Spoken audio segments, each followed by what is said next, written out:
আল্লাহ রাব্বুল আলামিন সূরা নমলের নাহালের ভেতরে জানিয়েছেন 14 নাম্বার পারা 14 নাম্বার পৃষ্ঠার 14 নাম্বার লাইনের 78 নাম্বার আয়াতের মাঝের অংশে আছে ওয়াজাআলা লাকুমুস সামআ ওয়াল আবসারা ওয়াল আফইদা ইলা আখিরি আয়াত।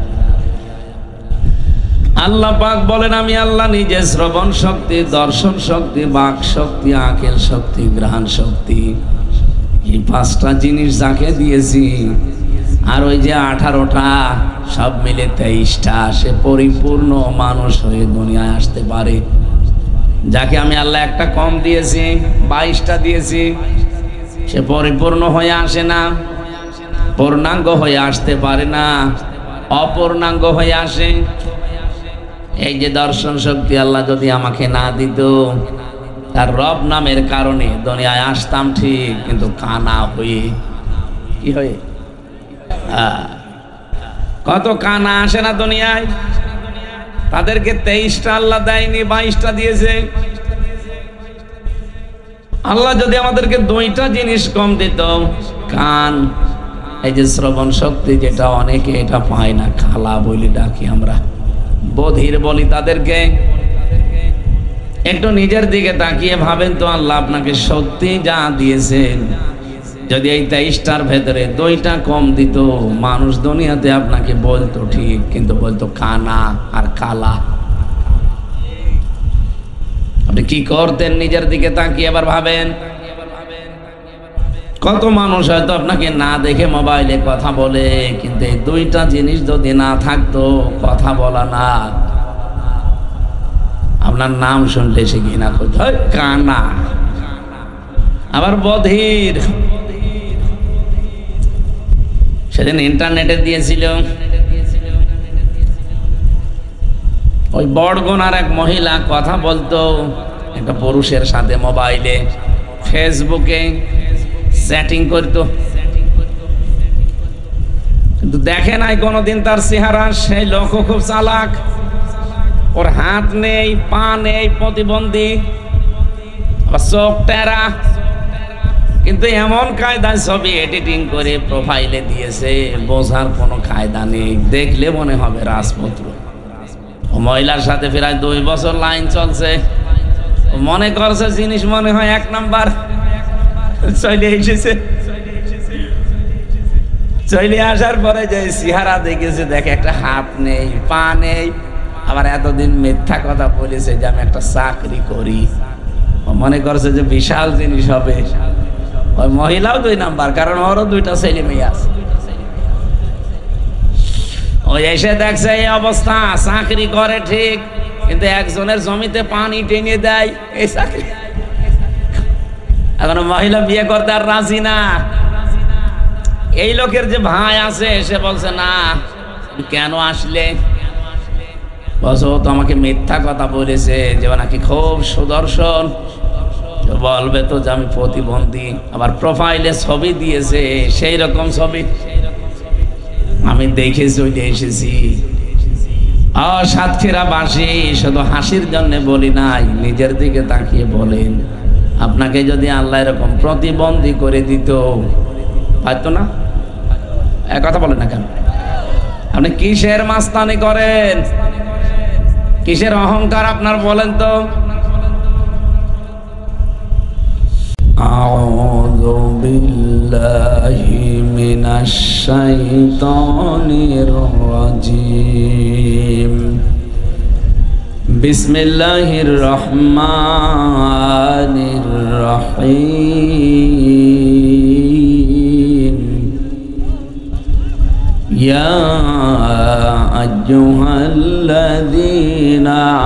আমানু দুখুলু ফিস-সিলমি কাফা।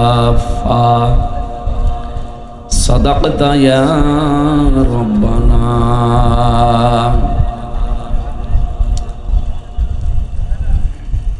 عن أبي ذر رضي الله تعالى عنه قال قال النبي صلى الله عليه وسلم من ادعى ما ليس له فليس منا وَلِيَتَبَوَّأَ مَقْعَدَهُ مِنَ النَّارِ رواه مسلم إن الله وملائكته يصلون على النبي يا أيها الذين آمنوا صلوا عليه وسلموا تسليما اللهم صل على سيدنا مولانا محمد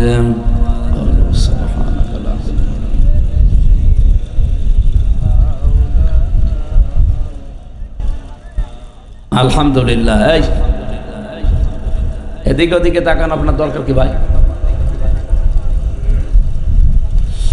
বাংলাদেশের ঐতিহ্যবাহী জেলা সাতক্ষীরা সদর থানার অন্তর্গত মাগুরা তালতলা আলহাজ আব্দুল হান্নান বিশ্বাস মাদ্রাসা কমপ্লেক্স সংলগ্ন গোরস্থান উন্নয়ন প্রকল্পে নবম বাৎসরিক তাফসীরুল কোরআন মাহফিলের স্বনামধন্য সভাপতি,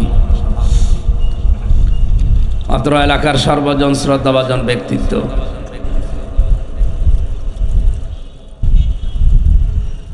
জনাব আলহাজ মোহাম্মদ সুলাইমান আহমেদ দামাত বারকাতুহুমুল আলিয়া, প্রধান অতিথি জনাব আলহাজ আবু সাইদ সভাপতি অত্র মাদ্রাসা, বিশেষ অতিথিবৃন্দ, অনেক মানুষের নাম আপনারা দিয়েছেন।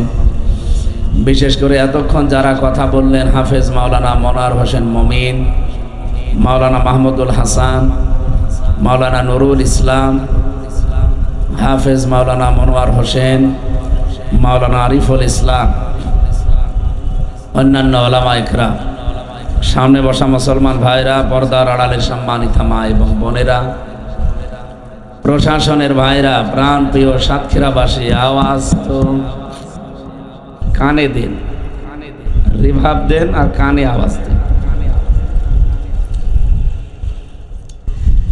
দল মত জাতি বর্ণ ধর্ম নির্বিশেষে আজকের এই অনুষ্ঠান কোরআনের জন্য যারা বাড়ি থেকে পর্যন্ত এসেছি বলেন আলহামদুলিল্লাহ।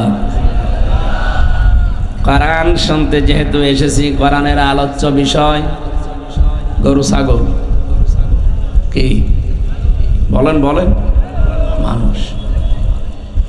কোরআনে কারিমে যত কথা আছে সব মানব কেন্দ্রিক কথাই বেশি। মিনহা খলাকনাকুম, আল্লাহ তাআলা বলেন এই ইহা থেকেই তোমাদেরকে বানিয়েছি। ইহা কি আমরা জানি মাটি না, মাটি দিয়ে সরাসরি একজনকে আল্লাহ বানিয়েছেন, হযরত আদম আলাইহিস সালাম। আমাদেরকে আজ পর্যন্ত সরাসরি মাটি দিয়ে বানায়নি, কিয়ামত পর্যন্ত যারা আসবে তাদেরকে মাটি দিয়ে সরাসরি বানানো হবে না, মানুষদেরকে বানানো হবে মাটির নির্যাস দিয়ে। আর শুধু ঠনঠনে শুকনা মাটি দিয়ে বানিয়েছিল কাকে? আদম আলাইহিস সালাম। মাটি বানিয়েছে কি দিয়ে? মাটিও তো একটা জিনিস দিয়ে বানানো লাগবে। আমরা তাফসীরের ভেতর থেকে বলছি, আপনি যদি এখন গাজীপুরে যান, মৃত্তিকা গবেষণাগার আছে, ওখানে মাটি গবেষণা করে 10টা জিনিস তারা মাটি থেকে বের করেছে। 1 নম্বরে oxygen, silicon, aluminium, iron, calcium, potassium, sodium, magnesium, nitrogen, hydrogen, এই 10টা জিনিস মাটির ভেতরে আছে। আর আমাদেরকে যেহেতু আল্লাহ মাটির নির্যাস দিয়ে বানালেন, এই মাটি থেকে উৎপন্ন হওয়া যে খাদ্য খাবারগুলো, আমার বাবা সমস্যা দেখছে, অনেকগুলো খাবার পরে ওনার রক্ত, গোশত, চর্বি, চামড়া, মাংস এগুলো তৈরি হয়। সেখান থেকে বীর্য তৈরি হয়। বাবার স্ফলিঙ্গ দিয়ে দ্রুত গতিতে বের হয়ে যাওয়া এই নাপাক পানিটা, বীর্যটা মায়ের রেহেমের ভেতরে জমা হয়। বিজ্ঞান এখন প্রমাণ করছে নাপাক পানি দিয়ে আল্লাহ 4টা জিনিস বানায়: রক্ত, গোশত, চর্বি আর চামড়া। বাবার মায়ের রেহেমের ভেতরে যে থলিটা আছে পানির, না পাক পানির, এইটা দিয়ে আল্লাহ আরো 4টা জিনিস বানায়, চুল, রগ, হাড় আর পর্দা। এই 4 4 8টা জিনিস যখন এক হয়, ফেরেশতাদেরকে আল্লাহ রাব্বুল আলামিন বলেন, আমি নিজে আরো 5টা জিনিস আমার বান্দাকে দয়া করে দান করব। হ্যাঁ, কাউকে হয়তো 5টা দেই, কাউকে 4টা দেই, কাউকে 3টা দেই। যারে আল্লাহ যেটা দেয় না, দেখবেন দুনিয়াতে ঠিক ওইটা কম হয়ে আসে। এটা মা বাবারও হাত নেই, আর ওই মাটির ভেতরে এই গুণও নেই। মাটির ভেতরে কয়টা গুণ পেলাম? 10টা। বলেন বলেন।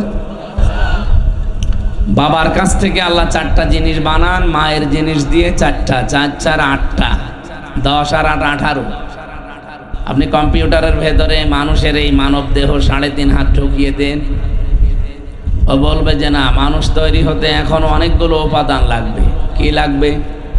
যদি কমপ্লিট মানুষ বানাতে চান, শ্রবণ শক্তি লাগবে, দর্শন শক্তি লাগবে, বাক শক্তি লাগবে, আকেল শক্তি লাগবে, ঘ্রাণ শক্তি লাগবে।